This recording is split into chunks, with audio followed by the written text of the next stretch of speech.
Due to the overwhelming success of Buffy the Vampire Slayer, naturally a spin-off show was on the cards, and what better character to explore more than the 250-year-old vampire with a soul, Angel. The character, who was originally meant to stay dead after being sent to hell at the end of Buffy's second season, was brought back for the sole purpose of spinning him off. Obviously, it wasn't always going to work with just Angel and a bunch of new characters, so a few were brought over, as well as occasional cameo appearances by other characters from Buffy to sort of ease viewers into the idea of Angel. Now, similar to Buffy, Angel is a radically different show from when it starts to when it ends. Just like how the first season of Buffy was quite shaky, you need to allow Angel to find what kind of show it wants to be. I always thought that the writers experimented more with Angel and risked trying a few things that might not go down well with fans in order to see if they could make it work. Joss Whedon and David Greenwalt's original vision was a dark and moody anthological show where every episode was something different that the trio of characters had to work with. Yeah, Buffy originally had 4 main characters that they could experiment with, later adding an additional 3 in season 2. Angel only has 3 when it starts, meaning that if you're looking for rich character development, you're not always going to get it with this first season. A new theme song was created for the show though by the band Darling Violetta. If you haven't heard of them, I don't blame you, but it's superb. Here's just a taste of that sweet cello melody.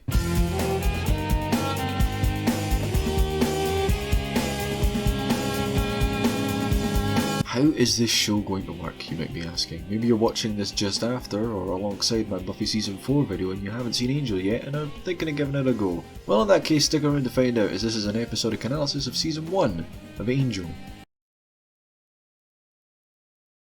We open at a bar where Angel is drowning his sorrows away in some alcoholic beverages. He's talking to a guy next to him and telling him he reminds him of Buffy, and he starts laughing at people's faces. This is a great way of telling the viewer that Angel isn't exactly going to be as moody or brooding as he was in Buffy. A few guys leave with a few couple girls, and almost like a facade, his drunkenness disappears as he strides out the door after them, so he can save the women in the alleyway from the men who are actually vampires. This comes at a price, as one of the women is bleeding and he's still recovering from drinking from Buffy at the end of the last season. He quickly runs away to avoid any temptation. It's been a few months since we've last seen Angel. He's relocated far away from Sunnydale. Well, actually not that far, as he's in Los Angeles, so he really didn't run very far. It's the same state. Somehow he has a small space in an office building which seems abandoned, where he lives in the basement avoiding the sunlight. He's been going out and fighting vampires every night just to try and find himself. It's here where he's approached by Doyle, an Irish half-demon, half-human who gets sent visions by the powers that be, and now he's here to help Angel on his quest. They just couldn't get the actor for Whistler, could they? Well, that's a bit rude. As it happens, I'm very much human.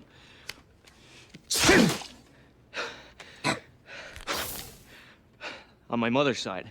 Anyway, Doyle tells Angel about a vision he had about a girl named Tina who works at a coffee shop, and a hesitant Angel investigates. It's here where he finds out that she's actually an aspiring actress who seems to have problems with an ex of hers named Russell. She originally believes Angel to be an agent of Russell's, but he convinces her otherwise. He offers her a ride to a Hollywood party that her friend, who's actually made it in Hollywood somewhat, has invited her to. You are a beautiful, beautiful man.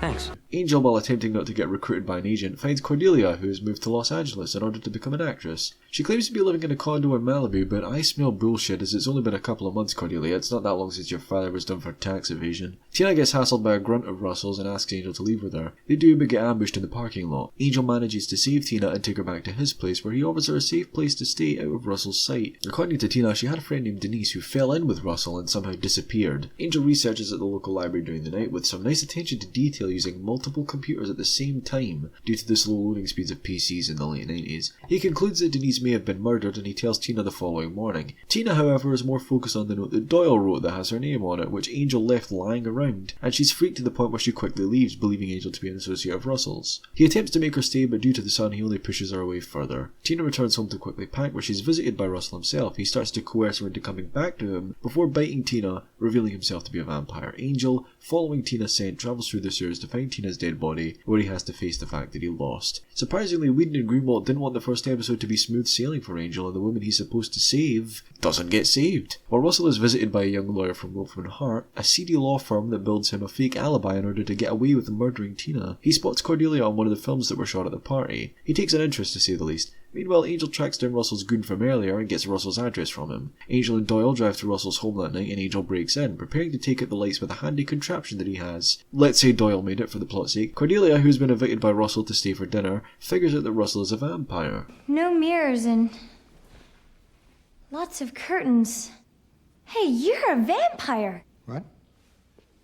No, I'm not. As Cordelia is about to get bitten, Angel appears and saves Cordelia, shielding her as he escapes with some bullet wounds from Russell's bodyguards. Angel recovers the next day and heads to Russell Winter's Enterprises and interrupts a business meeting with the Wolfram and Hart lawyer we saw earlier. He taunts Angel by telling him that Russell can never be convicted of any crime because Wolfram and Hart represent him. Angel responds by kicking Russell out the window, where he incinerates from the sun before he even hits the ground. Angel returns home and calls Buffy, but doesn't say anything, changing his mind, or maybe just wanting to hear her voice. It soon becomes clear to Angel, though, that Doyle and Cordelia are here to stay, as Cordelia suggests helping the two out, and even perhaps getting clients to pay for Angel's help in order to earn money. And that's the first episode of Angel. I mean, I was hooked instantly when I watched this for the first time. It captivated me by doing things that Buffy had never done before, and bear in mind, I had watched Buffy in its entirety before even trying to watch Angel. That being said, you are able to watch the two separately, but if you're a first-time viewer of Angel, I cannot recommend enough that you watch it alongside Buffy. It's the second half of the story that you've never seen if you're just a Buffy fan. Firstly, the decision to bring Cordelia over was an excellent choice. She had nothing left in Sunnydale worth keeping around there, so having her try to pursue her dreams with difficulty seemed like the best thing for her character to do. Plus, Angel, the show, not the character, needs the doubter, the character that tells the other main characters that they're doing everything wrong and mocks them for their absurd ideas. It's the role she played on Buffy, so naturally they have her resume on Angel. Although that does cause a bit of havoc for Buffy's fourth season as the writers rush to try and fill that void. She's Cordelia. She has enough experience in Sunnydale to hold her own against vampires and demons. Enough said. Doyle, played by Glenn Quinn, is the new face here. I joked about the similarities to Whistler, but as a shock to no one, he was originally supposed to be Whistler, but I guess they decided to try and give the show an original character, so Doyle was created to be similar but not an exact clone of Whistler. For one, I love Doyle. Glenn Quinn is superb in this role, trust me. Go back and watch his on-screen presence in his first scene. He dominates and makes the role his own. All he's doing here, effectively, is recapping the story of Angel's life thus far, but he makes it sound interesting, despite the fact we know it already. He's hilarious, but serious at the same time. Doyle is the heart of the show. He reminds Angel what's worth fighting for and keeps him on the right path thanks to the vision sent to him by the powers that be. Blinding migraines that knock him off his feet, mind you, yet he still has a smile on his face whenever he can. There's a sense of mystery about him as well, though, as during a conversation with Angel early on in the episode, he mentions that he's got something to atone for.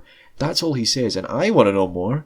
It's unconventional as a series opener, but it keeps you interested and intrigued with its twisted take on the hero saves the day plot. It spends its time hammering into the viewer's head that this isn't going to be a smooth ride. Angel is going to be one of the most bumpiest roller coasters you're ever going to get on, so strap in and enjoy the ride. As Angel broods at his death during the night, Doyle attempts to convince him to come out clubbing to celebrate the business, to no avail. Cordelia shows him some calling cards she's had developed just then. Doyle has a vision of a nightclub where something's going to go down, although he's not exactly sure what. The gang investigates where Angel meets Kate, who takes a shine to Angel. She admits to Angel she's had issues trusting people, because I guess you tell random people that at the bar, and then attempts to take him someplace more quiet, but being on the job, Angel declines. Doyle starts a fight, trying to defend Cordelia, and Angel helps bring it to an end. They sadly don't find whatever was at the club that night and wallow in their defeat. Meanwhile, a man takes a woman named Sharon home from the bar and the two get it on afterwards. Sharon is the only one getting dressed as the man seems to have been brutally killed. The team does some more research at the office where they turn up some gruesome homicides that seem to have happened recently. Angel heads back to the club that night and meets Kate, who he manages to piss off by telling her not to go into the club. You can go to hell.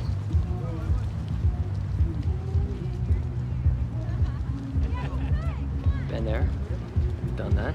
Angel asks around and finds out there was a disappearance, the man from last night who Sharon supposedly killed, and he locates her apartment. There, Angel finds the corpse of Sharon with another man standing over her. It's a burrower demon who can burrow himself into another human host after having sex with them. The demon flees just as Kate shows up and reveals herself to be a cop. She very understandably believes Angel to be the killer, and he can't seem to convince Kate that he's a private investigator operating without a license. So, Angel does his favourite solution to any dilemma and jumps out the window. Angel returns to Cordelia's apartment where Doyle and Cordelia have been researching through the night, and they discover that the burrowing demon can be killed by fire. Angel calls Kate up at the police station because I guess he has her number, not knowing that earlier in the day she scoped out his place while he was at Cordelia's. He asks to meet up with her at the bar in an attempt to convince her he's not the killer and to prove who is. They meet and the bartender is revealed to be the demon after getting locked in the basement of the club and some grappling hook used by Angel. Okay. The two track down the demon in the alleyway, set him on fire, and kill it. Kate gets him in alone with Angel to tell him the truth about illegally searching his place so that they can start a game with no secrets, building a trust. Angel agrees, aware that he's kind of bullshitting her because he's a vampire. He returns back to the office, brooding in the exact same spot where the episode began. A bit more formulaic now for the show, where the team are handed an issue which they deal with over the 3/4 of an hour runtime. Kate Lockley is introduced here, and Angel will have a sort of will they won't they relationship with her for a little while. I'm sorry to jump the gun here, but this is one of the most underutilized dynamics in the show's history. The writers genuinely didn't have a clue what to do with these two, as they have no chemistry at all. On a first viewing, I knew exactly how the story between these two would develop.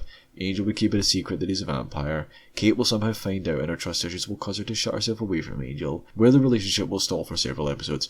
Let's see if I was right over the course of the season, shall we? Overall, fine. I could go my entire life without seeing this episode again and my life would be no different for it.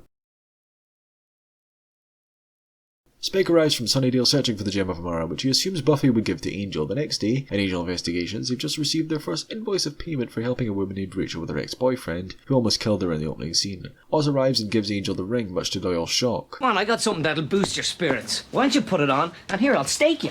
It'll be fun.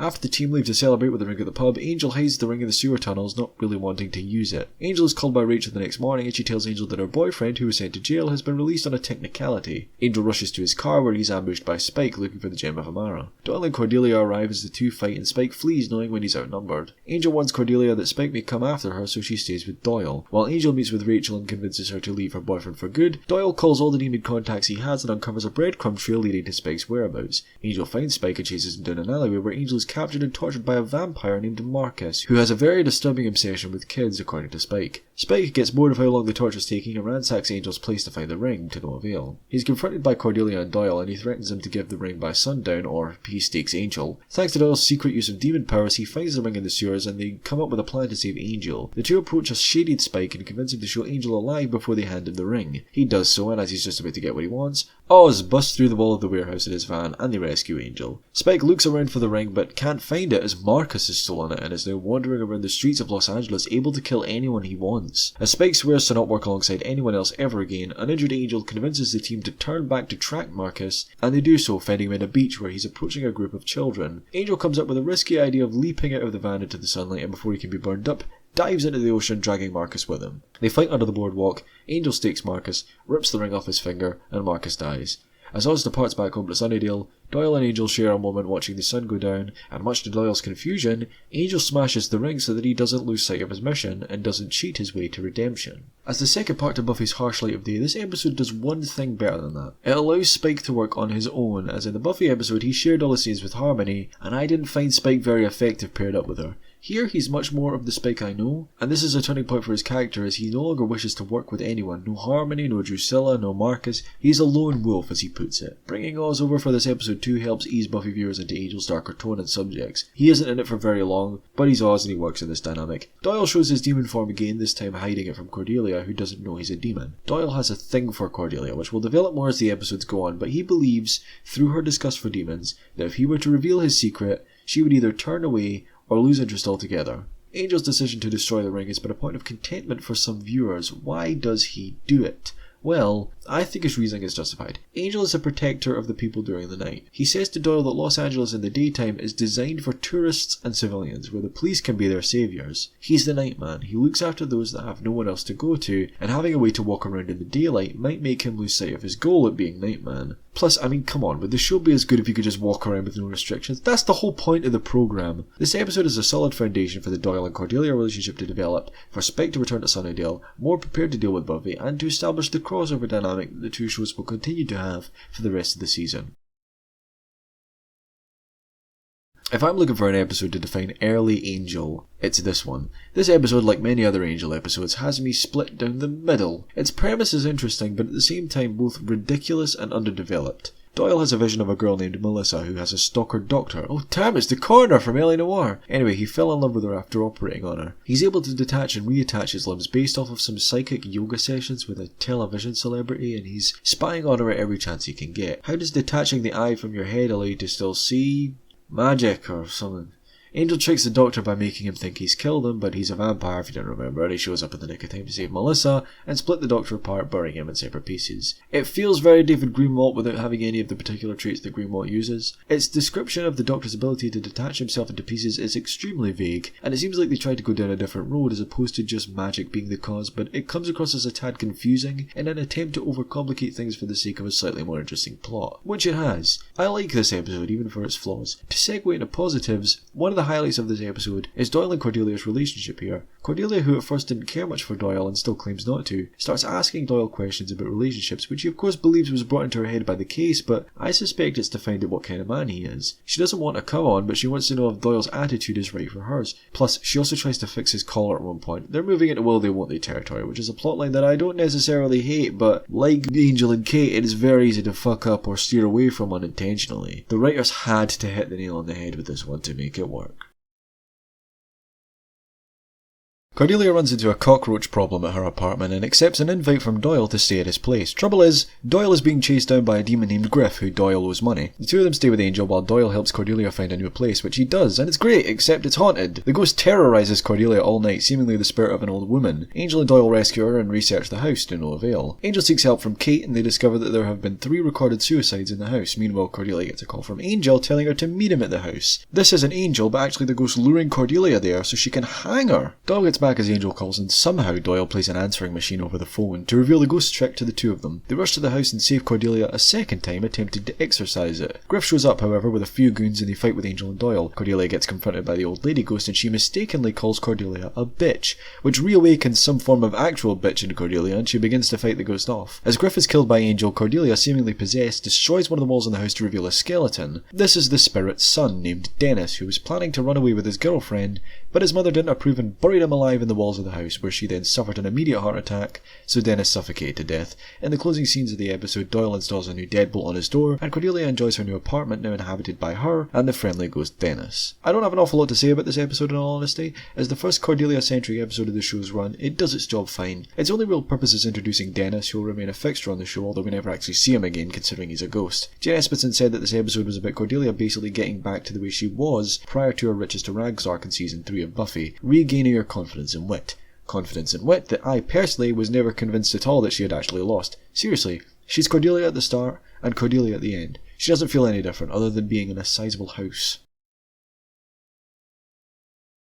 Tim Minear is a new face for the Buffyverse. He joined the writing team of Angel here and wrote 5 episodes for this first season. Most people might know the name for his work on other Joss Whedon projects, but Angel is where he got most of his original recognition from. Kate is focusing on taking down a mobster and murder suspect named Tony Papazian. Angel helps her bring him in and he calls his lawyer naturally. Lee Mercer of Wolfram and Hart is his lawyer though, and to bust Tony out of jail, they get the help of Alan, who takes the precinct of cops into some sensitivity training that makes them temporarily emotional and unstable, sending the entire precinct into a madhouse. Trevor Lockley, Kate's distant father, is also a cop, and at his retirement party, Kate makes a complete arse of herself, breaking down and cursing her father for not being good enough in front of everybody. Angel finds Alan, who then inflicts the sensitivity magic on him, so Doyle and Cordelia have to keep Angel in line while they stop Tony from escaping the jail in the precinct while the whole place is a nightmare. They do so, and in the closing scenes, Trevor approaches Kate and tells her that they should act like her outburst at his retirement party never happened, pushing her away further. This wasn't the original story, mind you. Trevor was supposed to hug Kate and the two make up, but Whedon wanted the opposite. As a way to establish Kate's strained relationship with her father, she mentions that her mother died and that as a result, Trevor distances himself as Kate reminds him too much of her mother. That's a fantastic relationship to explore more, but the show never really goes there again. Kate is such an unlikable character, and I know there's reasons for that given the death of her mother and the relationship he has with her father, but seriously, I don't like this character. Whenever she's on screen, I roll my eyes. Here we go again. I can't wait for her to get pissed off at something Angel or her father does. Because of this, I feel like the writer struggled with her character and how to further any semblance of story there. They give up after this. Kate stays in the show, but they had no interest in this character from this point on. We're only 6 episodes in, and they're already giving up with one of the characters. I sure hope in another 3 episodes they don't do the same thing again. In retrospect, this episode is fine, it's funny, but the writing is a bit all over the place. Cordelia makes a pretty deep-cut reference to Star Trek at one point, which never has made sense to me considering her character. It also establishes Wolfram and Hart, and at the end of the episode, Lee takes notice of Angel, and this kicks off the events that the entire show will take place around. Wolfram and Hart's interest and obsession with Angel. We'll learn more soon, but that's all I have to say about this episode. Tracy Stern, not to be confused with Tracy Forbes, who worked on the Buffy writing team during the season, only wrote 2 episodes for Angel during her 1-season stint as a writer, and this is the first. It's also the first Doyle-centric episode as his wife Harriet shows up, wanting Doyle to sign some divorce papers so she can get remarried to Richard, and yes, that's Ken from season 3 of Buffy. There'll be a few recast actors between Angel and Buffy, just as a heads up. Richard is a demon belonging to a peaceful clan who means no harm. That is until they invite Doyle and Angel to his bachelor party where they perform one of their rituals of eating the former husband's brains. Luckily, Doyle is able to escape thanks to some intro door kicking from Angel, and Harriet breaks things off with Richard. In the closing scene of the episode, a mopey Doyle is suddenly hit with a vision of Buffy, and Angel heads off to return to Sunnydale. We learn a lot about Doyle in this episode that we never knew before. Firstly, Doyle's demon side didn't show itself until he was 21, which was a few years after he married Harriet. She was freaked out and Doyle then lost his job as an elementary school teacher, where years later, he was hit by the visions that led him to Angel. Doyle despises his demon side and refuses to fight in it, even though it supposedly makes him stronger. It's a choice that probably stems from the relationship with his wife. The demon in him killed his marriage, and he can't bear to be in it for longer than a few seconds, shaking it off quickly. Cordelia comes very close to asking out Doyle in this episode, but Harriet's sudden arrival puts a damper on that. This episode then sets up a crossover by Doyle's vision at the end, and I have a lot to say about this particular crossover. When people talk about the greatest episodes of Angel, this one always seems to come up. Maybe it's the superb on-screen chemistry between Sarah and David, maybe it's the world-building aspect, or maybe it's just because it's a crossover episode. So Buffy arrives pretty peeved at Angel after discovering that he kept his return to Sunnydale a secret in the previous Buffy episode. A demon suddenly attacks while the two are arguing, and its blood makes Angel human. It accused him of being a vampire, which makes this line in the season premiere factually wrong. Are you still... There's not actually a cure for that. Angel demands to speak to the powers that be about his sudden change, and Doyle takes him to see the oracles who speak for the powers to a certain degree. They tell Angel that his services are no longer required and that he's free to live as a human. No catch. Buffy and Angel then spend the night together, finally able to have all the sex they want. Doyle and Cordelia are at the bar moping about no longer having a job when Doyle suddenly gets a vision of the same demon from earlier, a Mora demon I believe. He tells Angel and they head after it, but since Angel is mortal, he also doesn't have any strength and resilience that being a vampire gave him, and he gets his ass kicked. Buffy finds out where Angel went from Cordelia, and she saves Angel, killing the demon by smashing the jewel in its forehead. Angel returns to the oracles and begs for them to return him back to being a vampire with a soul, so that he can continue fighting for redemption and save the world a few more times. The oracles agree and set time back 24 hours from the point where the demon first attacked. Only Angel will be able to remember what happened as the day is wiped from existence. Angel has just enough time to explain this to Buffy in a very emotional scene before time is reversed and Angel kills the demon. Buffy walks off and Angel broods. There's something off about this episode. Maybe it's the dialogue. I mean, I'm glad they brought Buffy over here, but like I mentioned for the Buffy episode of this crossover, it feels like the only reason they cross over here is to promote her show on Angels. She also doesn't feel like Buffy a lot of the time. Maybe the direction was off, but Sarah Michelle Gellar's performance seems far more laid back than what she's capable of. The only time she seems like she's actively interested in acting here is the goodbye scene. Sarah apparently got so wound up that David Boreanaz started to tell Sarah to calm down instead of Buffy, which you can faintly hear in the actual episode. Angel and Buffy are the main focus here as Doyle and Cordelia take a complete backseat for this, but surprisingly, I like their scenes better here. The chemistry between Charisma Carpenter and Glenn Quinn is something that not an awful lot of people talk about, and while I'm aware there were issues on set which I'm going to talk about very soon, these two are great together. The whole point of the episode is to reinforce to the audience that Buffy and Angel are not meant to be, a fact which we already know considering they both had their own separate shows now. I like this episode, it's good, but the best of all time? Hardly, I just don't see it. I recommend it definitely, but I've had enough of these two together, and this feels like one last hurrah for seemingly no justifiable reason. While Cordelia attempts to promote Angel investigations with a terrible commercial that Doyle gets to take part in, Angel's mind is still pretty preoccupied with what happened in the previous episode. When Doyle inquires, Angel tells him the truth about what happened with Buffy and about the oracles. Doyle is shocked that Angel would give back his humanity, and Angel starts to doubt his decision. But Doyle, through his shock, says that Angel has only proved that he's a hero. Doyle fills in Cordelia and the conversation drifts into relationships where Doyle finally tries to admit that he's half-demon to Cordelia so that they can perhaps start a relationship of their own. He doesn't get to do that unfortunately as a vision hits him, leading Angel and Doyle to a group of half-demon, half-human refugees hiding from a group called the Scourge. The Scourge are full demons and want to extinguish any half-demon hybrids for the greater good of their kind. If you're getting Nazi vibes from this, that's entirely the intention. I like seeing the sort of political background of demons brought to light. Humans have these sorts of issues too, so why can't demons? The refugees, known as Listers, tell Angel and Doyle about a prophecy of a promised one, which they will encounter in the final days of the millennium. They believe Angel to be that promised one. Doyle, meanwhile, is a bit shaken up considering both he and Angel are half-demon hybrids too, but also because he's encountered the Scourge before. During the time between Harriet leaving him and having his first vision, Doyle was approached by a different race of half-demon refugees who were also Bracken demons, which is what Doyle is. He declined to help them and later had his first ever vision of the Bracken demons all dead. Doyle investigated and found that his vision visions had come true, which then shortly after led him to Angel. The team aims to get the refugees onto a freighter ship, but one of them has fled and Doyle goes after him. The boy doesn't see how he can function in society since the only night he can go outside without being judged is Halloween, but Doyle convinces him to come back as he has his family to depend on and that Angel will make sure that they get away safely. On their way back they run into the Scourge and Doyle provides a distraction so that the boy can get away. Doyle runs into Angel and they concoct a plan to let Angel infiltrate the Scourge, despite the fact that he's a half-demon hybrid, and foil their plans while the refugees get away. The Scourge has a weapon which will kill the refugees with a blinding beacon that they can't touch without being vaporized, and at full power will explode, killing everyone within a quarter-mile range of the explosion. One of the refugees speaks to Cordelia and reveals that Doyle is half-demon to her, which takes her aback. Doyle returns with the boy and Cordelia confronts him about it. To Doyle's surprise, Cordelia doesn't mind and even beckons him on to ask her out. Before he can do so though, Angel returns with the Scourge close behind him. The ship can't pull out of the harbour in time, and the Scourge lowers their weapon into the cargo hold, hightailing out of there before it goes off. Angel prepares to sacrifice himself in order to turn it off, but Doyle punches Angel off of the walkway. He kisses Cordelia as a blue light shines between the two's mouths before jumping onto the weapon, dismantling it before it can explode, killing Doyle in the process. In the closing scene, Angel and Cordelia huddle around a TV watching the commercial that Cordelia filmed earlier on as Doyle says his last line. Is that it? Am I done?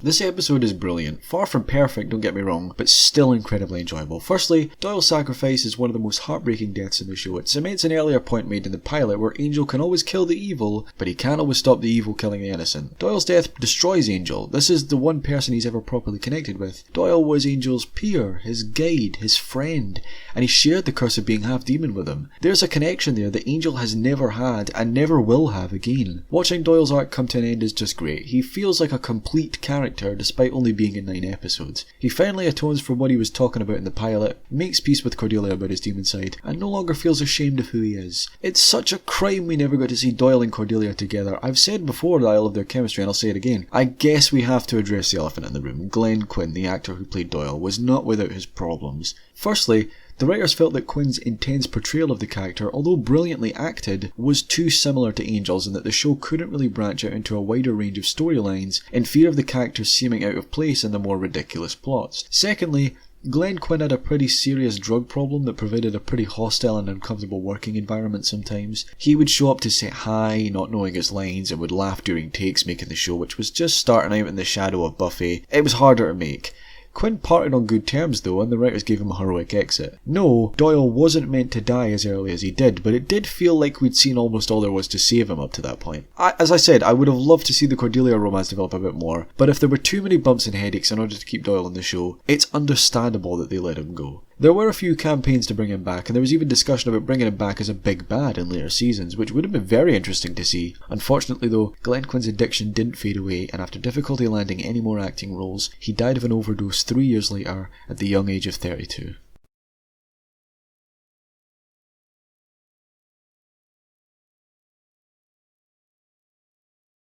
By all accounts, Parting Gifts is a pretty standard episode of Angel. A lot of people see this as where the show properly starts, viewing the first 9 episodes as a sort of prologue to the actual series. While Angel and Cordelia are still mourning over Doyle, including Angel even begging the oracles to bring Doyle back, Cordelia is suddenly hit with a vision. Yep, turns out that's what the blue light was that transferred between Doyle and Cordelia when they kissed. He passed the visions on to her, and she can't really put her finger on what it is she saw. Meanwhile, an empath demon named Barney arrives at Angel Investigation, seeking solace from a dangerous demon hunter that he believes is after him. Angel goes to inspect Barney's apartment to see if he can find the demon hunter, and he does, getting cornered by the guy who turns out to be... Oh, it's Wesley! And I'm on the trail of a particularly nasty bugger right now. The two get reacquainted and the leather-clad Wesley reveals that he's left the council to become a demon hunter and that he's not hunting Barney, he's hunting another demon altogether, which attacks the two and gets away. Cordelia is on a kissing spree to swap the visions with someone else, and when Wesley arrives, the two kiss for the second time, which is nothing like their first, which was far more awkward. No, instead Wesley is confident and passionate. It doesn't work to swap the visions though, so the team instead focuses on tracking the Kungai demon, which Wesley identifies. Angel insists on going alone and discovers the demon dying because his horn was cut off. It begins to speak to Angel in its native tongue, but he can't understand it. Thankfully, a vaguely fluent Wesley appears, now back in his traditional suit and tie getup, and the two discover that an empath demon stole the horn. They rush back to the apartment and discover that Cordelia is missing, having been pursued by Barney when she revealed to him that she had visions. Wesley begins to doubt himself, revealing that he was actually fired from the council, no surprise there, but Angel encourages him to help find Cordelia, which they do, At an auction, the two arrive as Cordelia is being auctioned off and stop the Wolfram and Hart lawyer from purchasing her just in time. After the action is over, Wesley prepares to head off, but clearly feeling lonely is reluctant to. Finally, he is invited to eat breakfast with the two, introducing him as a permanent fixture to the team. Yeah, Wesley is Doyle's replacement, but not directly. The role that Doyle played is now given to Cordelia, with Wesley filling in as a Giles-like role for the team. Wesley was always planned to come into Angel in some form, but nowhere near as early as he did due to Doyle's sudden exit. This episode was almost entirely written from scratch, strictly to introduce Wesley properly, which explains why not much happens in the grand scheme of things. However, to be fair, I wouldn't describe Season 1 of Angel as having an overarching plot, at least not until the final few episodes. It feels more like Angel, or the Angel I know we get later on. I like that the show didn't immediately move on from Doyle's death. Angel and Cordelia will continue to mourn him over the next few episodes, and the character is never forgotten in the minds of the team. He was the first casualty and a close friend, which is why Angel is reluctant to accept Wesley in at first. He doesn't want to go through it again. He doesn't want to replace Doyle in fear of forgetting him. That's brilliant, and it shows a more sensitive side of the hero that we've only gotten glimpses of before with his relationship with Buffy. So, the show must go on.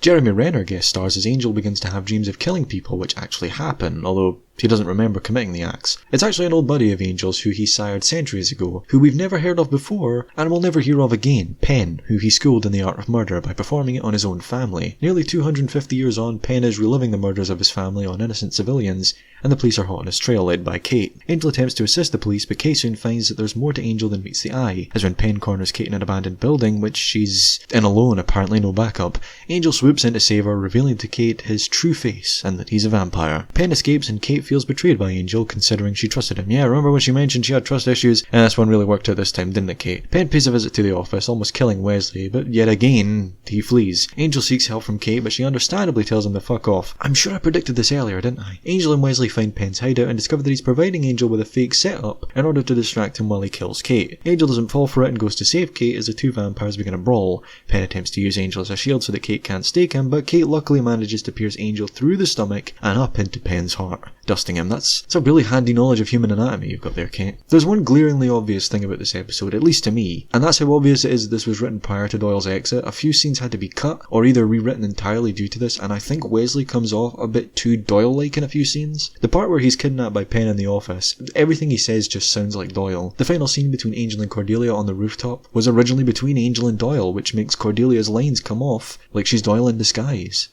If the day ever comes that I... Oh, I'll kill you dead. Thanks. I feel like the script took a hit here. I get that a villain fleeing is a common trope to keep the audience on the edge of their seats, but twice? Why does Penn even show up at the office? Apparently it's for information, which he never uses. He literally does nothing in that scene. I mean, Jeremy Renner has a good performance here, though. I love the scene where the cops were all learning about what he looks like, but he's already in the room and he's mocking the sketch of himself. Great scene. But Penn comes off as a lackluster villain in the end. Genuinely, I wouldn't have minded if they kept him around for a few episodes, which I think would impact how important Penn and Angel's relationship was to Penn himself. Maybe he drops in a few times throughout the season or something, but what could have been a seasonal villain is nothing but another monster of the week. This is the first time the show has unintentionally played an episode almost entirely for laughs, and that was the original intention. A stupid episode about Cordelia getting impregnated with demon babies, but Joss Whedon wanted it to be taken more seriously because of the dangers of teen pregnancy. That being said, the plot wasn't changed. Many of the comedic scenes are still in there, even when they're trying to be serious. I still firmly believe that through the writing and direction, it's played for laughs. Like I mentioned earlier, Cordelia goes out with a couple friends and ends up getting pregnant overnight as she's at nearing labour stage. Spoken like a true man that was. Anyway, it's a hacksaw demon, and the guy she had sex with to get pregnant from is part of a group of guys who worship the demon. Angel finds out where Cordelia is headed, and him and Wesley freeze him, killing the demon babies inside of the many girls that he had seeded last night. Pretty standard stuff, I'd say. I don't exactly know why Whedon wanted it to be taken more seriously. Obviously the WB was notorious for sending out the right message and stuff, but I don't see how this could be misinterpreted to mean have sex and it'll be funny. It's one of the funniest episodes we've had so far, and that's literally all I have to say about it. Geez, they really aren't going all out with the Cordelia episodes this season, are they? This first season has a knack for writing episodes with memorable and intriguing plotlines, but upon revisiting them, realising that they ultimately add up to nothing. This episode is a prime example and introduces a really complex setup of alternate dimensions, like a multiverse, but then they don't really do anything interesting with it and it's never brought up again. These female demons from a place called Odental are fleeing because of the dominating male demons that want to clip a spine on their backs that holds their personalities and their wants and needs, that sort of thing, just so they can control the women. That's a great setup. I want to explore this dimension. I want to see their politics and how the team will ultimately have to go against said dimension's leaders and take them on. But let's be honest here, that kind of storyline is far too grand for a simple 42-minute episode. It would require multiple episodes in order to get right, and I don't think the writers were too invested to do so. Instead, Angel helps Jira, who's a sort of leader with the resistance of women and wants to rescue them by bringing them to our dimension. Anyway, Angel helps her with the demons she's already brought over by threatening to kill the male demons. And they just leave, there's no big fight. James Gunn's brother gets killed, which is a fucking tragedy, but that's it. At the end, they try to make out there's a possible romance between Angel and Jira, but no, there's nothing here. Plus, we've still got to have the awkward Kate stuff for the rest of the season, but in the end, this episode proves pointless. I think they must have wanted to do more with this originally. With Martin Oxon and David Greenwalt, two of the most well-established writers of Buffy and Angel behind this one, I can't help but see the potential here. I just don't feel it, if you know what I mean. They portray this dystopian dimension with complex social and political dilemmas unlike our own, at least for the most part. But what's the thing that most people remember from this episode? Enough said.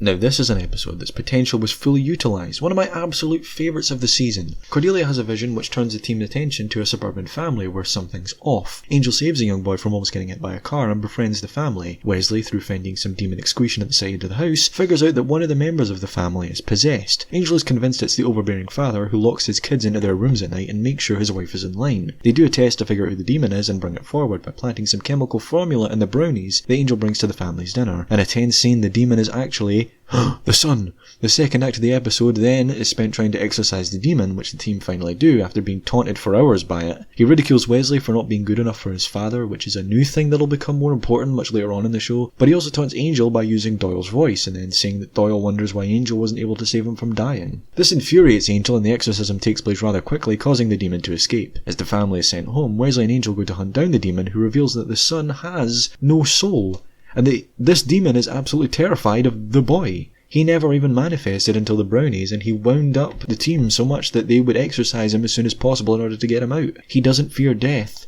but he fears that boy. Sure enough, the soulless son attempts to kill his sister by setting her room on fire, but Angel arrives and saves the day. In the final scene, the boy is taken away by Kate to be evaluated by social services, and the family is now at peace, their messed up child now locked away. It's a great tale of a shaky family still grieving over the loss of one of their original members, having to do their best to keep another shaky family together, or so the powers command. This episode has a double Greenwalt twist, with the son being revealed to be the demon, and then the son being revealed to have no soul. Oh, David Greenwalt, how I've missed your cliches so. It's really effective in this case though, and arguments could be made for this episode having less of an impact on repeat viewings, but I disagree. The tension is still there. The awkwardness and pain of grieving is still there.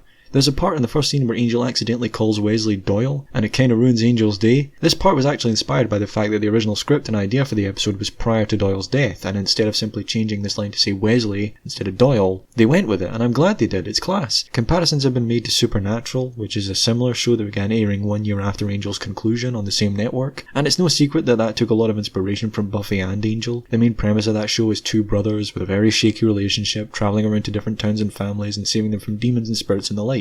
But that is integral to Angel, the family aspect to the team. It's not as prevalent as it is in later seasons, but it's there even still.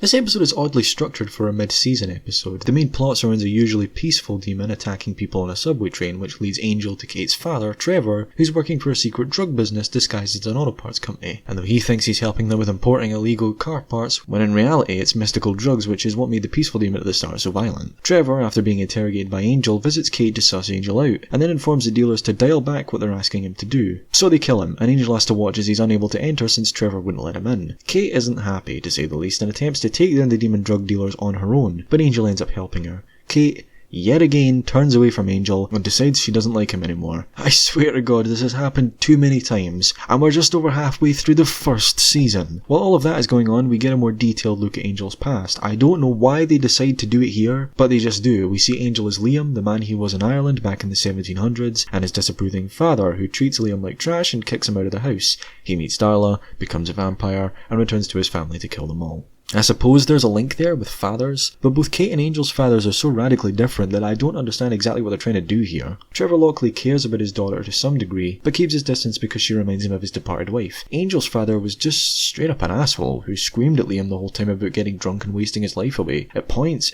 it hints that his father does look like he cares about his son sometimes, but it means nothing as he gets killed. In fact, both Trevor and Liam's father get killed off way too quickly. I would have liked to see more of Liam and his family, but oh well. I guess the whole point is that Kate believes Angel would never understand what it's like to have a father that you want to please or impress. But in reality, he does understand, completely, and Kate's just a moany-faced get. This episode is okay. I like the flashbacks, but the main story's kinda crap. I mean, the main villain, you know, the head of the drug dealers who ordered Trevor's death, isn't even given a name. He's legitimately just credited as head demon guy. That's ridiculous. It's too underdeveloped, and that's the end of Trevor Lockley, by the way. He was another underutilized character whose relationship with his daughter could have been explored far more than it was, but in the end the writers weren't interested in doing so, and I'm not interested in it here, to be fair, either. I always get a sense of dread when this episode approaches me on a rewatch. It isn't a terrible episode, but it's so incredibly boring and predictable, and it has a pretty uninspiring plot anyway. The team uncover an underground demon fighting competition where the contenders are held there against their will. They help them all escape in the end. Okay. There are other things that happen here along the way, such as Angel being kidnapped by the Ring and being forced to fight against the other contenders, but it doesn't matter. You know that he's going to escape, which he does, and then return to save the rest of the fighters, which he does, and then immediately regret it because they're evil, which he does. The only purpose this episode serves is introducing Lila Morgan, another Wolfram and Hart lawyer who has an obsession with Angel, and she even rescues him from the Ring so that he can let the business be, but Angel ultimately refuses. Again, we'll learn far more about the reasons for their obsession with Angel later, but for now, it's a shame Lila was introduced in such a lame episode. She's one of the best baddies in the show, and having her show up to just sit and watch as Angel saves the day is so underwhelming for her character's introduction, especially for how important her role will be as the show goes on. I just don't get much out of this episode whatsoever. It's so boring it's making me redundant. Howard Gordon writes his final of 3 contributions to Angel, and I, sadly, couldn't really care less.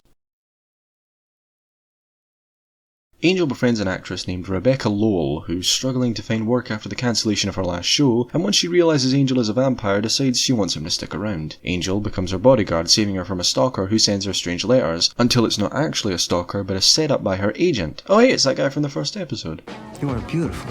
Beautiful man. Yeah, he's a bit odd with his methods of keeping Rebecca in the limelight, but that plot is wrapped up with 15 minutes left in the episode, so Rebecca pays a visit to Angel and, feeling down about how she's aging, decides to try and get Angel to sire her. Talk about naivety, but also they reveal she's in her 20s. Like, trust me, you're going to age a lot worse later in life, don't start panicking now. Damn. Anyway, Angel has a thing for Rebecca, which he's been careful with so far, so that he doesn't sleep with her and lose the old soul. However, she drugs Angel with ecstasy, or some form of it anyway, giving Angel pure happiness, turning him into Angelus, although only temporarily. Yep, Angelus is here and scares Rebecca half to death, but luckily Wesley is here to save the day. Wesley! Cordelia is here to save the day, and Angel, now back to normal, awakens tied down and Rebecca long gone. So is this episode kind of forgettable for the first 2 acts? Yes, very, but the final act is intriguing, with Angelus returning briefly because they needed something to stick out in this one. Originally, Angelus was never meant to appear at all, and more focus was going to be put on Rebecca, and how she continues her acting career after finding out about her agent being a bit of a dick. Joss Whedon himself stepped in to change things, as the anthological setup that the show had planned to use, and had been attempting to portray for most of the first season, was coming to an end. There were bigger ideas coming up here, which we'll begin to see starting next episode, but I digress. Angelus is far less threatening than when he was in Buffy. He's not brought in to throw the supporting cast off or shake up the overall plotline. Nope, just for comedic value. I mean, listen to the sound effect they use when he's turning into Angelus. Come on, there's no way they want you to take this seriously. People claim that the first 9 episodes of the show are the prologue, and after Wesley joins that the show starts for real. I disagree and say that this is where the prologue ends. We always get one-offs, that's a given, but there's going to be more of an attempt to have overarching plotlines, with 5 episodes to go, granted, but an attempt nonetheless, ready to lead us into the second season. To sum up this episode, I say meh. Finally picking up from the 16th episode of Buffy, Faith arrives in Los Angeles, although who knows where she's been for the past week or so. She robs a guy at the bus station and begins causing havoc at local nightclubs. Meanwhile, the team are in the middle of trying to convince a gangster to testify on a murder trial. Why are the gang interested in this? Well, for one, Cordelia had a vision about it, but the defence is led by Lindsay McDonald, the Wolfram and Hart lawyer we saw in the pilot, if you can remember that far back. As the trial is about to be dismissed, Angel shows up with the gangster, and Wolfram and Hart go on to lose the trial. Lindsay, under fire for his loss, teams up with Lee and Lila. Yes, I also hate the fact they share names beginning with the same letter. And they plan to hire Faith, who is causing quite a ruckus in the city, to kill Angel. They do so, and Faith accepts without question. The team are back in court the next day for a divorce trial, which Cordelia accepted even though they don't do divorce cases, and Faith comes very close to dusting Angel. The team return to the office and call Giles, who never actually informed any of them about Faith waking up, which Wesley is a bit miffed about. He believes that Faith can be rehabilitated, which is a different tune to the one he was singing in season 3 of Buffy, which Angel quickly reminds him of. Later that day, Faith visits the office and threatens to kill Angel, shooting him with a gun that Angel believed was filled with blanks. Faith then takes a page out of Angel's book and jumps out the window. Angel visits Wolfram and Hart, disguised as a lawyer, and sneaks into Lindsay's room, where the two have their first confrontation. Alright, technically they had a brief run-in in the pilot, but this is really where their rivalry begins. Lindsay tells Angel he has no idea who Faith is, and Angel is then escorted from the premises defeated. Meanwhile, as Cordelia and Wesley return to Cordelia's place, they find Faith already there, waiting. Wesley attempts to reason with her, but after Cordelia takes one to the face... Oh!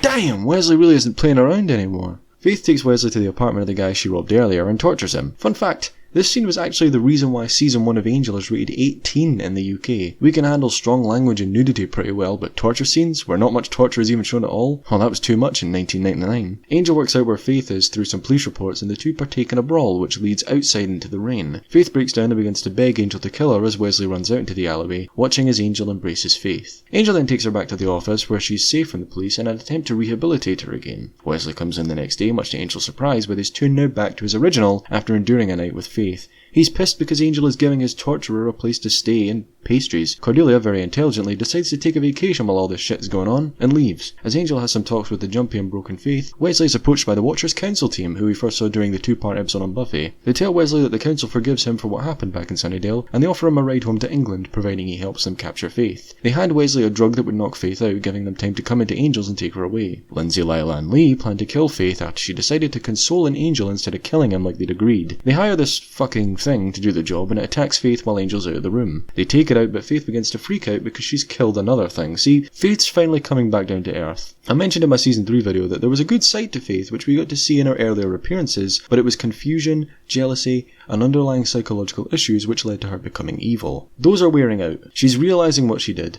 and feels even more confusion about it all. Bear in mind, this is Angel's second attempt at helping Faith, which he tried to do originally back in Consequences. Faith is starting to trust Angel now and believe he's right. That is until Buffy shows up out of nowhere and makes the situation even more hostile than before. Faith attempts to apologise, but Buffy understandably tells her to fuck off. She wants to take Faith to the police, whether Angel likes it or not, and Buffy and Angel share punches, with Buffy looking shocked when Angel hits her. Despite the fact she hit him first, but anyway. Wesley comes back and fills in Angel what the council is going to do, and the three have to prepare for their attack. Yep, 3, as Faith flees to the roof where she and Buffy have an argument about Faith's indiscretions. Faith wants to make it up to Buffy, but Buffy just wants Faith to do her time for her crimes. Buffy also accuses Faith of being jealous of her, saying that she went after both Angel and Riley on separate occasions because she didn't have her own boyfriend. Suddenly the council appears with their own damn helicopter and attempt to shoot Faith down. Now, if you watched the Buffy episodes prior to this, you'd know that the council couldn't get access to bring Faith back to England, so they're actually lying to both Wesley and the viewer because they want to kill her instead. Something you might have forgotten or missed had you not watched Buffy. Angel and Wesley deal with Weatherby, and then Angel smashes through a skylight this time, not a window, but it's still glass, and instructs the helicopter to land. Angel is then arrested by Kate, who was tipped off by Lindsay that Angel was harbouring Faith, and is taken back to the precinct. As Buffy and Wesley follow, they find Faith in the precinct already, and she confesses to the murder and her other crimes. Somehow this leads to Angel being released by the police. I mean, that's not how the law works, plus Kate doesn't like Angel right now, if I remember correctly. Anyway, Angel and Buffy have an argument following his release, and Buffy storms off, Angel basically telling her that she's just trying to shove it in his face about how she has a new boyfriend, which is entirely what she's doing. You don't know me anymore, so don't come down here with your great new life and expect me to do things your way.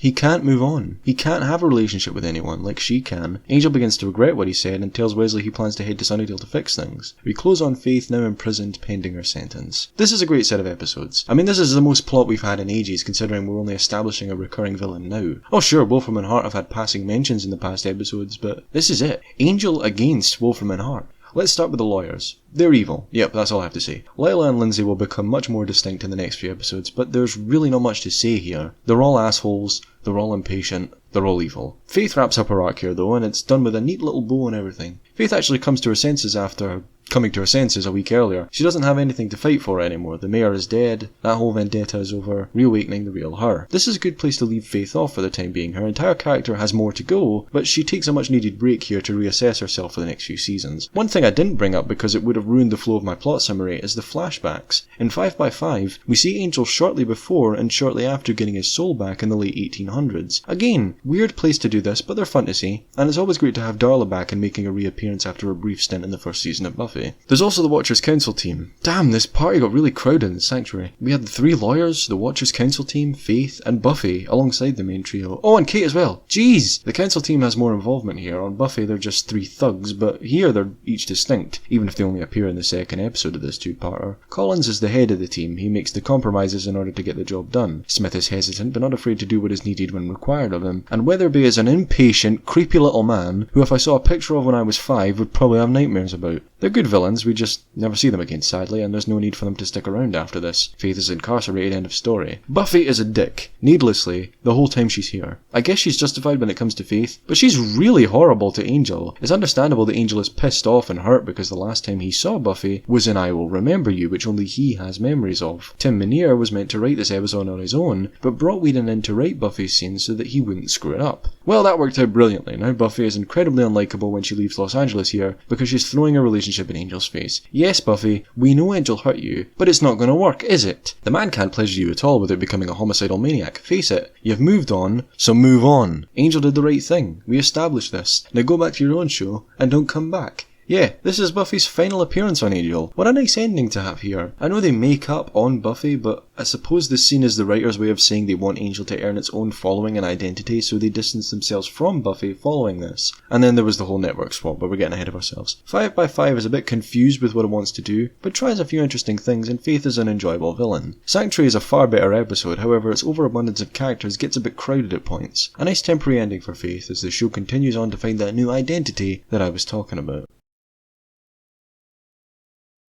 A one-episode wonder now under Gary Campbell, whose one and only Angel episode with this addition to the show's repertoire. As far as I know, he wasn't officially part of the writing team for the season, but instead was a fellow screenwriter friend of Joss Whedon's who pitched him the idea and was given the opportunity to adapt his idea into a script. The team are employed by David Nabbit, a software millionaire who's being blackmailed with pictures of him sleeping with a demon at a local demon brothel. As Angel investigates, a group of freedom fighters on the streets of LA led by one Charles Gunn are busy at work dusting vamps and feeding the homeless. His sister Lona is alongside him at all times, and they plan to kill Angel when he confronts the blackmailer. As Angel gets the photos from the man, the freedom fighters attack and almost get the better of Angel until he manages to convince them to let him go by telling them he fights for good rather than evil as opposed to other vampires. He manages to get back to the office while a gang of vampires, enraged by the freedom fighters' presence on their turf, plan to get rid of Gunn's crew once and for all. Angel is very much aware of the risks that Gunn and his crew face and that they'll more than likely get themselves killed. Meanwhile, at the crew's hideout, they're smoked out by the gang of vampires who kidnap Alona and seemingly kill her in the back of a van as Gunn watches through the window. Angel reaches Gunn too late, and although he offers his help to get Alona back if she's still alive, Gunn locks him in a meat locker until Cordelia and Wesley save him later on. Gunn goes to the vampire's lair and finds Alona still very much up and about, except she's a vampire, and Gunn is forced to kill her as she attempts to persuade Gunn to become a vampire too. Angel appears and kills the vampire gang's leader and threatens him to never return to this neighbourhood or he'll do the same to them. At the end of the episode, Angel tells a grieving Gunn that he may need his help in the future and to keep his ear out for him. And need his help he will, as Gunn becomes a recurring character following this, featuring in every episode. Gunn's an interesting character to bring in, as in the team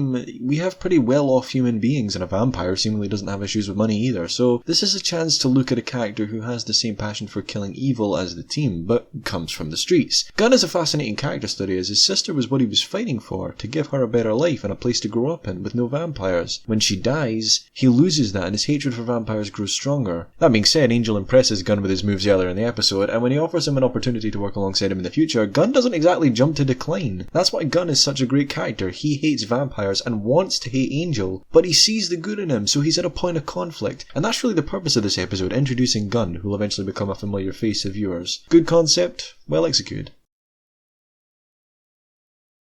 Angel gets beaten up by a woman while patrolling one night who turns out to be completely blind, which probably knocks his self-confidence somewhat. The team do some digging and find out that she's a repeat offender named Vanessa Brewer who's currently on trial for murder, and she's being represented by the one and only Wolfram & Hart. Oh, by the way, if you're thinking she looks like Eliza Dushku who played Faith, well, she's actually her stunt double as well as Charisma Carpenter's, so fun fact there. Good old Lindsay is her lawyer and attempts to claim that she can't commit murder since she can't see shit. This is until Angel shows up and throws something at her from behind which she catches without even having to see it. As a result, Angel expects the jury to convict her, but they can't come to a conclusion, and as a result, no prosecution occurs. Lindsay gets talking to his superior, Holland Manners, about his recent troubles with trusting Faith, and then he needs to find his place in the company. He then informs Lindsay to get to work constructing a fake tragic past for Vanessa, as there's an upcoming crime that involves the death of some children. This is a step too far for Lindsay, and he actively seeks out Angel investigations to get out of Wolfram & Hart. Here we learn about Lindsay's past and that he grew up in poverty with nothing to his name, so he sought power and knowledge, leading him to Wolfram & Hart. He tells them about the kids and they plan to sneak into Wolfram & Hart to access some information that will help them find the location of the possible assassination. Angel recruits Glenn to help provide a distraction from when the vampire alarms go off as Angel enters the building. In the vault, he grabs the CDs with the restricted info on them, and as he's leaving, feels drawn to a scroll that's lingering on the other side of the room. He decides to grab that too and gets the hell out of there. As Lindsay attempts to rendezvous with the team, he's dragged into a random mind-reading session with the rest of the lawyers and believes he's going to be killed for helping Angel. Turns out, Lee Mercer is the one to get shot as he planned to leave Wolfram & Hart for another law firm, taking some clients with him. Lindsay isn't in the clear yet though, as Holland is aware of him going to Angel, but tells him he understands that perhaps the death of children is too far. Instead of killing Lindsay, he gives him a few days to figure out if he wants to stay with Angel Investigations or return to Wolfram & Hart, a new man. Back at the office, the CDs are encrypted and Cordelia calls up Willow to help as she's also decrypting some discs at that very moment. As a result, the discs get decrypted and they find out that Vanessa blinded herself purposefully when she was 21 due to a religious belief that enlightenment is seeing with the heart, not the eyes, and that the three blind kids she plans to kill are believed to be a powerful force. Lindsay returns and offers his help as they find out where the kids are being held temporarily, and both Angel and Lindsay head to rescue the kids and take out Vanessa, which Angel does after discovering that her sight is based on movement. Angel returns to the office and Wesley tells him that the scroll he took was actually a once thought lost prophecy that has a whole segment about Angel himself which Wesley promises to translate. Meanwhile, Lindsay returns to Wolfram & Hart as Holland is getting promoted. Lindsay made sure to keep copies of the restricted CDs to ensure he wouldn't be killed by Wolfram & Hart. Holland suddenly offers Lindsay a new job and that if he wants it, all he needs to do is stay. As Holland leaves, Lindsay heads for the doors and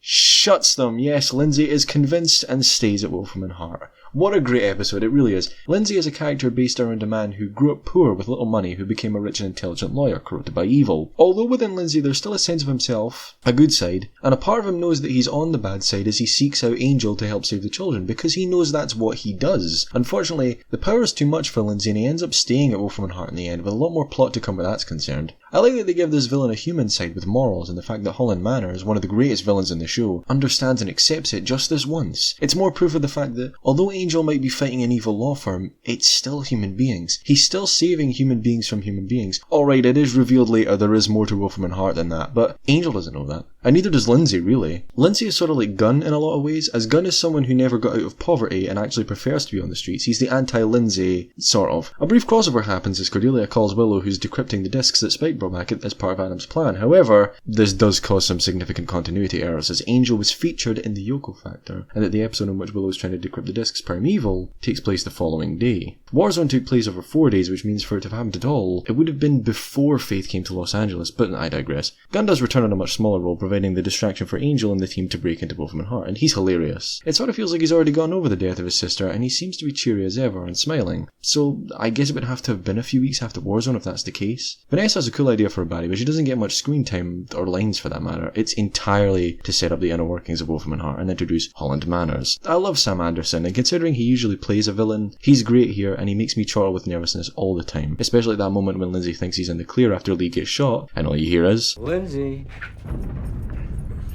He's brilliant, and one of the highlights here for sure. The prophecy that Angel picks up is a plot point more fitting to talk about after the next episode, as there's more to mention there, so let's move it along, shall we?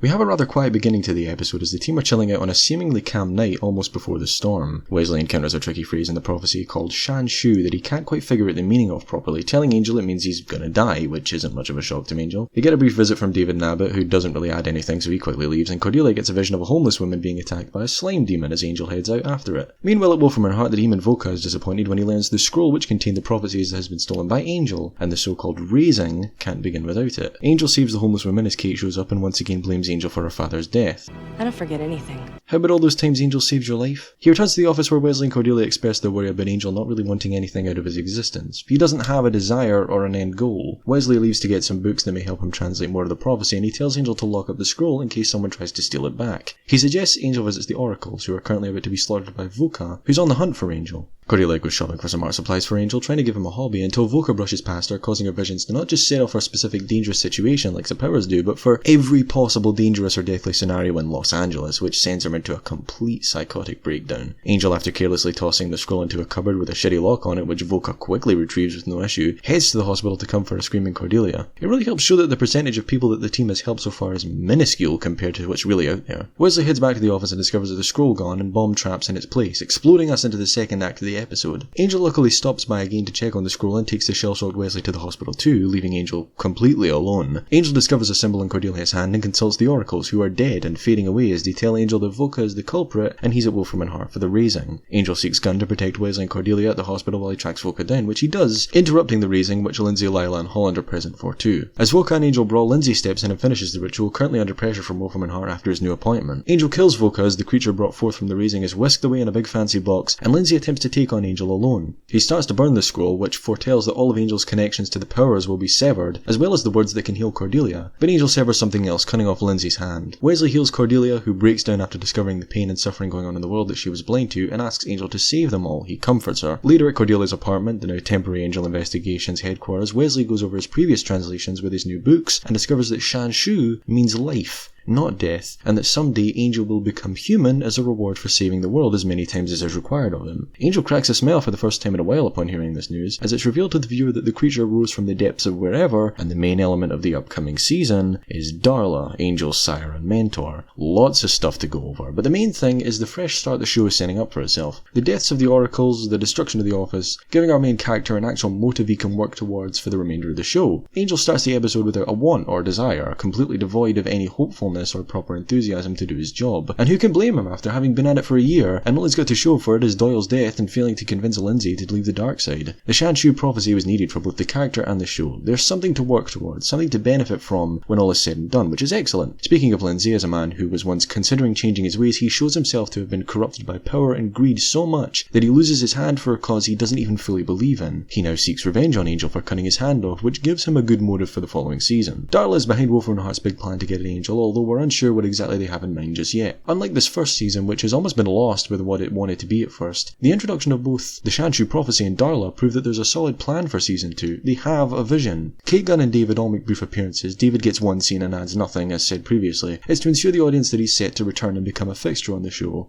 which in the end didn't happen, but more on that in the future. Kate is yet again unlikable and also adds nothing to the story. She blames Angel for her father's death and curses his kind, but Angel eventually snaps and tells her where to get off in a great scene where Kate gets her just desserts. They want Kate to return and be a main fixture next season too, which yet again didn't really happen, but more on that in the future. Gunn shows interest in joining Angel Investigations when he notices how much they're like a family, and that Angel is incredibly passionate about keeping Cordelia and Wesley safe. And I agree with that. The family element of the show begins to shine bright here, with Angel considering himself Cordelia's family during his first visit to the hospital. Lila and Holland don't provide much to this story, although having Lila be the one to reveal that Darla's in the box to the viewer shows that she'll have a bigger part to play. In conclusion, an absolutely solid finale to the shaky first season, showing that the future is looking pretty good.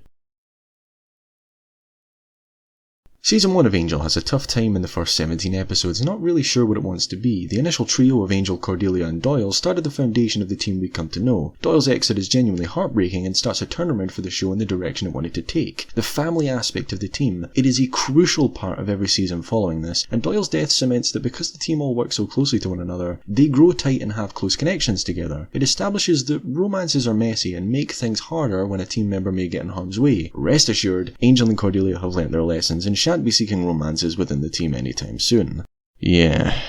Anyway, Wesley enters for the second third of the show, and while some of the anthological episodes are strong, namely I've Got You Under My Skin and Parting Gifts, a lot of it feels lost, like they don't really believe in the premise, and they want to add in more story elements. Sure enough, in the final third, with Faith's arc and Gunn's introduction and the inner workings of Wolfram and Hart on display, it gets the viewer excited for what's to come. That's where Season 1 shines its brightest, when it knows what it wants to do. Hero works because they knew they had to kill Doyle. Parting Gifts works because they knew they had to introduce Wesley. To Shanshu NLA works because they knew they had to set up the next season. But there are are countless episodes where nothing happens, no characters are advanced, and the plotlines are outlandish. Ironically, the 2 strongest episodes of the season are the first and last. If I had to pick one to be my favourite episode, it would be the Shanshu in LA, because it feels like the show we get to know and love so well, on top of having a solid story and great writing. My least favourite episode is The Ring, although choosing it was difficult. I don't really have a strong dislike for any episode here, all of them work in some fashion, but The Ring had the most cliched and boring storyline of them all. I could make a case for The Prodigal, as that episode was so unbalanced with its jarring flashbacks in the middle of a pretty uninteresting main plot. As we move into season 2,